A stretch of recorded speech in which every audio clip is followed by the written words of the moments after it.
Bikabiro. Bikabiro est un magazine de l'histoire contemporaine du Burundi. Ce magazine reprend la dénomination des arbres de mémoire des Bikabiro, témoins vivants des temps anciens et présents de l'histoire du Burundi.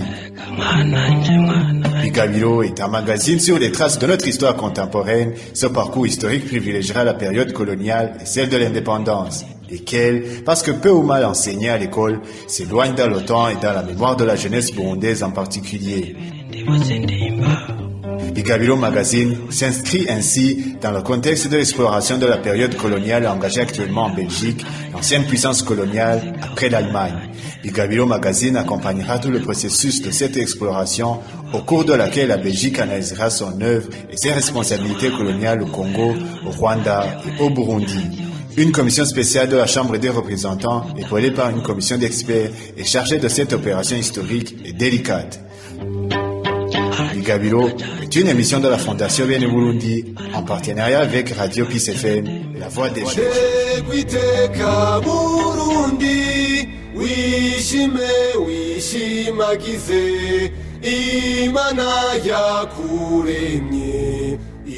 L'histoire est le témoin des temps, la lumière de la vérité, la vie de la mémoire, l'institutrice de la vie, la messagère de l'Antiquité, disait Cicéron.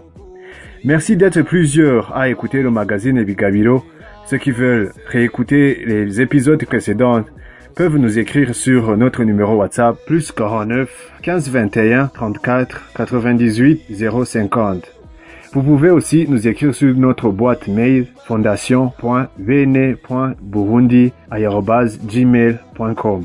Aujourd'hui, vous allez suivre la troisième et la dernière partie de la première épisode du magazine Bikabiro qui était consacré à l'œuvre du prince Rwagasore pour l'indépendance totale du Burundi et à son assassinat du 13 octobre 1961. Mushingantahe Zenoni Chayenzi reviendra sur l'impact de la disparition du prince Rwagasore au Burundi et dans la sous-région. Quel était l'objectif du prince Rwagasore dans la formation de son premier gouvernement? Quelles leçons peut-on tirer de l'œuvre du prince Rwagasore? Suivez la troisième partie de l'entretien entre Athanase Karayenga et Mushingantahe Zenoni Chayenzi.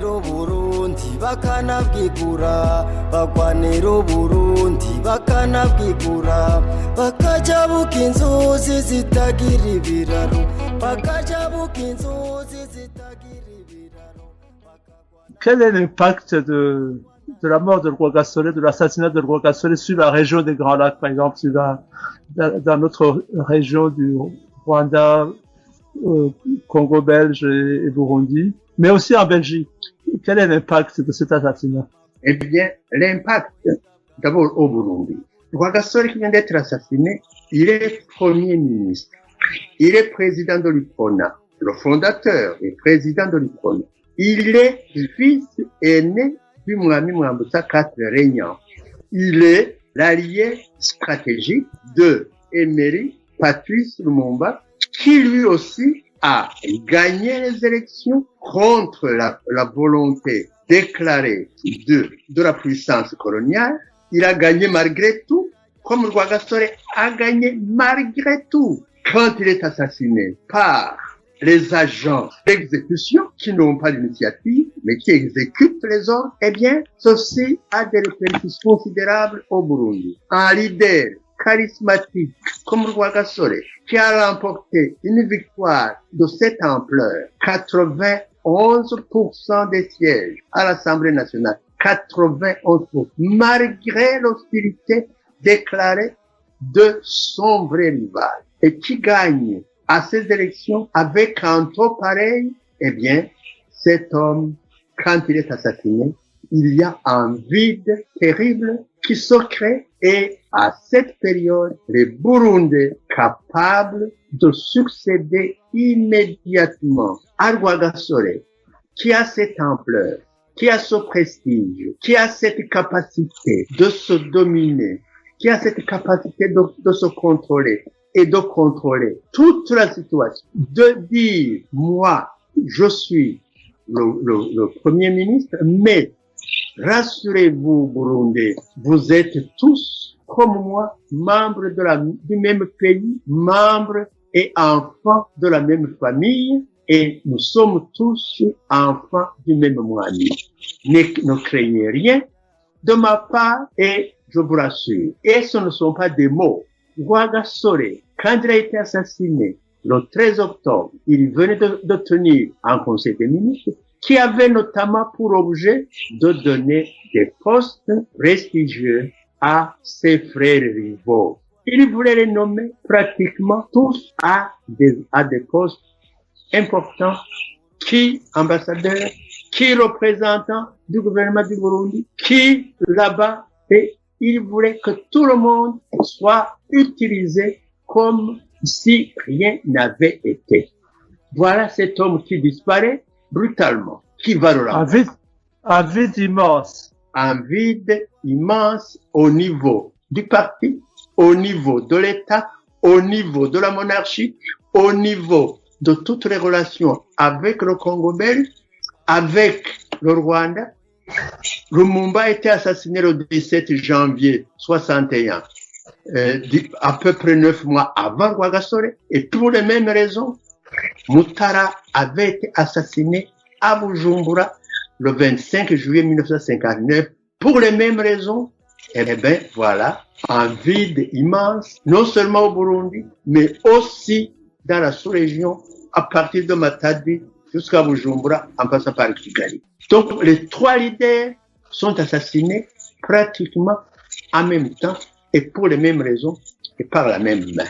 Et aujourd'hui, quelles sont les leçons qu'on peut tirer de l'assassinat de Louis Rwagasore, si on peut parler de leçons pour les Burundais? Qu'est-ce qu'on peut retirer pour les Burundais comme leçon? C'est première leçon. Je leur proposerai au moins 3. L'une, que Rwagasore était véritablement un génie.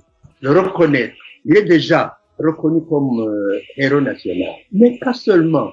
Comme le véritable visionnaire qui a vu loin, plus loin que sa personne, plus loin que sa sécurité, qui s'est donné corps et âme pour que le Burundi soit véritablement indépendant. Et au nom de quoi? Au nom de la philosophie, de l'éthique du Burundi.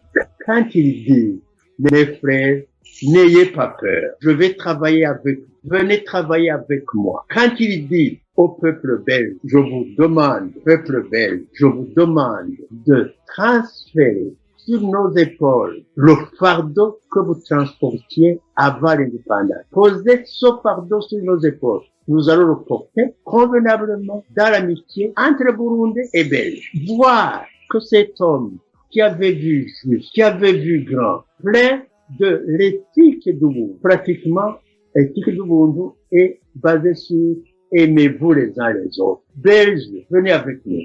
Burundais, avec les Belges. Venons tous. Vous qui êtes au Burundi, Belges, vous qui êtes en Belgique, venez avec nous. Nous allons construire ensemble. Voir cet homme qui a dit ça et qui était conscient, qui était convaincu du bien fondé de cette approche, voir cette main coupée par qui il l'attend. Il tend la main, on la coupe le 13 octobre. Il faut dire que Rwagasore était véritablement le modèle de l'indépendance et de démocratie et d'humanité. Et de non-violence aussi, parce que il a obtenu l'indépendance sans tirer une seule balle. Il a obtenu l'indépendance, c'est la deuxième leçon, en utilisant une arme absolument efficace. C'est celle que les grands hommes ont utilisée. Et Gandhi de l'Inde, il l'a utilisé. Et cet homme est devenu 1000 fois plus grand que son poids, 1000 fois plus humain que tout ce qu'il y a d'humain. Gandhi qui a gagné, qui est parvenu à maîtriser les foules indiennes, qui est parvenu à les convaincre qu'il ne fallait pas user de la violence quand il avait devant lui la violence active. Rwagasore qui a fait la même chose que Gandhi, Rwagasore qui a fait la même chose que Mandela. Mandela a proposé à son adversaire, Frédéric de Klerk, non pas de partager le pouvoir, non pas de lui faire miroiter des places à côté du maître. Il a dit non. je ne viens pas vous aider à gouverner l'Afrique du Sud dans l'apartheid.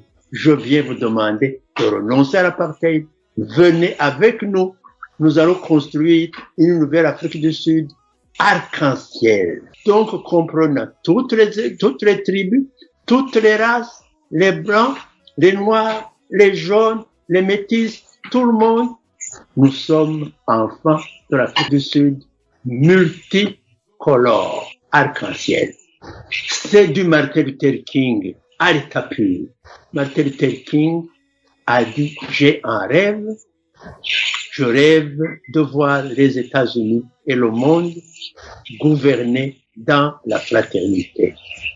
Et Martin Luther King a gagné grâce à ce que j'appelle la non-violence audacieuse.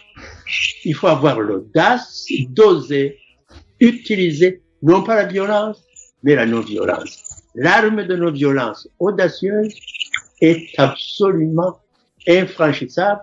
Elle met à genoux l'homme armé de la plus grande force brute, où qu'il soit, quel qu'il soit. C'est ce que les 4 grands hommes pour nous, Gandhi, Mandela, Rwagasore et Martin Luther King Senior, ces 4 ont utilisé une arme absolue de dissuasion massive, c'est l'arme de la non-violence active, audacieuse. Créer, oser dire non. Je n'utilise pas la violence, je veux mon droit. Je vous appelle à partager ce droit pour construire du nouveau. Ça, c'est véritablement une arme redoutable. Les 4, tous les 4 ont gagné en utilisant la non-violence. Voilà la deuxième. Vous savez qu'il y a une commission chargée d'explorer la colonisation belge au Congo, au Rwanda et au Burundi. Quelles leçons peuvent en tirer les membres et les experts de cette commission à partir de l'assassinat de Louis Rwagasore? Eh bien, d'abord prendre acte de ce qui s'est passé. Prendre acte, chercher, interroger, revisiter complètement l'histoire de la colonisation belge. La revisiter calmement. La revisiter pas pour avoir 49 milliards de dollars. Mais non, ce n'est pas ça. Nous pouvons avoir plus, 1000 fois plus que ça. C'est-à-dire la recherche de la vérité. Recherchons la vérité. La vérité va nous libérer de nos fantasmes, de nos peurs, de nos préjugés. La vérité va libérer et le colonisé et le colonisateur. Il faut la chercher. Il faut la chercher là où elle est. La vérité est là, dans les aveux des auteurs, comme Harwa et d'autres. Nous allons, ce que je peux suggérer, c'est de nous asseoir ensemble, l'ancien colonisateur, les anciens colonisés, pour dire, mais au fond, le passé, c'est le passé. Mais nous allons prendre connaissance de ce qui s'est passé, non pas pour se venger, non pas pour recevoir de l'argent, mais pour recevoir la fraternité et l'amitié des peuples anciennement colonisés et anciennement colonisateurs. Les deux, ensemble, doivent créer une autre dynamique humaine, empreinte du Burundi. Cette philosophie absolument humaine, cette philosophie qui a donné des résultats et des fruits immenses, cette philosophie, nous devrons l'enseigner alors à la place de l'enseignement des actes de violence tels que les Tutsis ont fait ceci, les Hutus ont fait ça. Ça, c'est à apprendre, à approfondir pour savoir ce qui s'est passé. Mais pas pour être ennemi, pas pour tuer, pour sauver, pour construire du nouveau. Voilà ce que je voudrais proposer à mes frères du Burundi, du Rwanda, du Congo et de Belgique. Nous sommes embarqués dans la même galère. Allons-y ensemble, en confiance, chercher la vérité, mais qui nous porte à construire du nouveau pour l'avenir de l'Afrique, de l'Europe et du monde. À l'occasion de la commémoration de 50 ans d'indépendance du Burundi, vous étiez membre d'une commission, d'un groupe, d'une association qui a souhaité connaître la vérité sur l'assassinat de Rwagasore et vous avez écrit au gouvernement belge. Est-ce que vous pouvez nous parler de cette opération? Eh bien, je vous remercie de ce document, ce mémorandum qui a été signé par 30 personnalités burundaises, hommes et femmes. Nous l'avons rédigé, nous l'avons envoyé au gouvernement belge selon les canaux normaux. Nous l'avons remis à l'ambassade de Belgique à Bujumbura, lequel a acheminé à Bruxelles.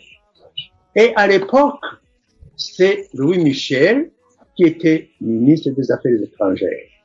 Il a réceptionné notre mémorandum, il a répondu deux choses. L'une, j'ai reçu votre mémorandum, j'ai remis à qui de droit, c'est-à-dire au Parlement belge, et c'est le Parlement belge qui va vous donner réponse. Si elle donne la réponse, je l'acheminerai chez vous.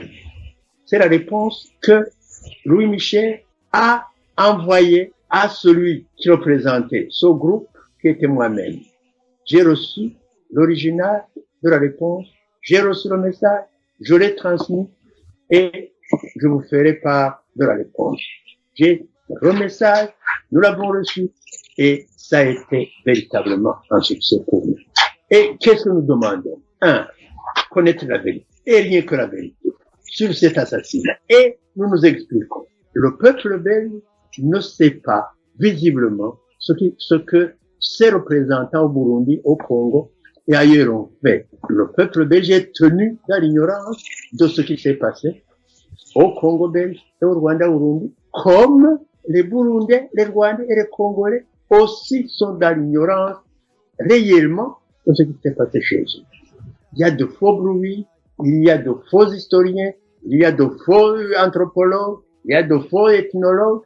Tous aussi, nous devons revenir et dire ce qui s'est passé. Nous soupçonnons que nous sommes, nous deux, dans l'ignorance, reconstituons la vérité pour libérer le peuple belge et pour libérer le peuple belge. Et puis, on se réconcilie, on travaille ensemble.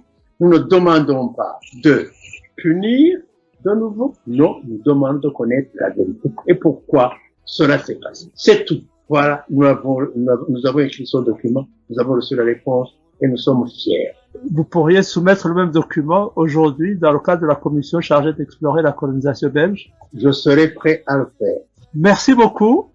Je pense qu'on a exploré tous les aspects liés à l'assassinat du prince Louis Rwagasore. On y reviendra éventuellement s'il y a un élément important qu'on aurait oublié. Monsieur Zenon Nichanzi, merci infiniment pour votre contribution. Et cette première contribution va être, comme celles qui suivront d'ailleurs, si vous le permettez, elles vont être versées dans la besace du collectif des Burundais qui participent à la réflexion menée dans le cadre de la commission chargée d'explorer la colonisation belge au Congo, au Rwanda et au Burundi. Merci infiniment et à bientôt. Merci beaucoup, Athanase, de ce que vous êtes en train de faire pour le Burundi, pour le bien du Burundi, pour l'entente des Burundais. Absolument. Et c'est important.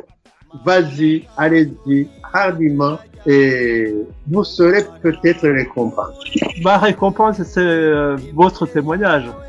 Déjà. Merci beaucoup. Merci beaucoup. À bientôt. À bientôt.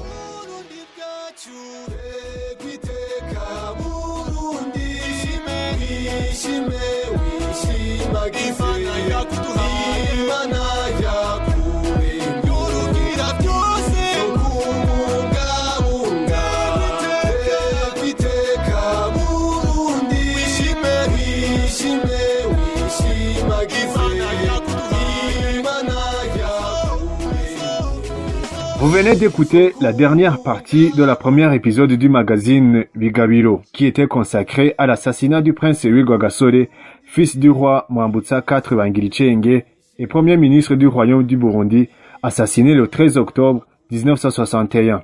Si vous voulez soutenir ce magazine, vous pouvez nous écrire sur notre boîte mail sur cette adresse fondation.vne peace.burundi@gmail.com.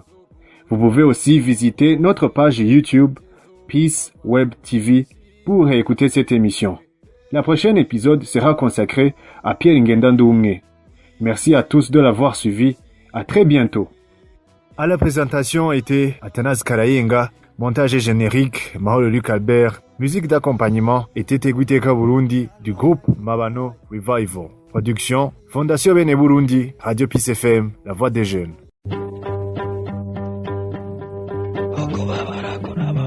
Bikabiro.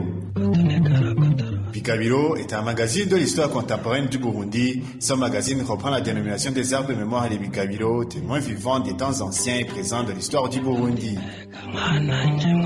Bikabiro est un magazine sur les traces de notre histoire contemporaine. Ce parcours historique privilégiera la période coloniale et celle de l'indépendance, lesquelles, parce que peu ou mal enseignées à l'école, s'éloignent dans le temps et dans la mémoire de la jeunesse burundaise en particulier. Bikabiro Magazine s'inscrit ainsi dans le contexte de l'exploration de la période coloniale engagée actuellement en Belgique, l'ancienne puissance coloniale après l'Allemagne. Bikabiro Magazine accompagnera tout le processus de cette exploration au cours de laquelle la Belgique analysera son œuvre et ses responsabilités coloniales au Congo, au Rwanda et au Burundi. Une commission spéciale de la Chambre des représentants, épaulée par une commission d'experts, est chargée de cette opération historique et délicate. Bikabiro est une émission de la Fondation Bene Burundi en partenariat avec Radio Peace FM, la voix des jeunes.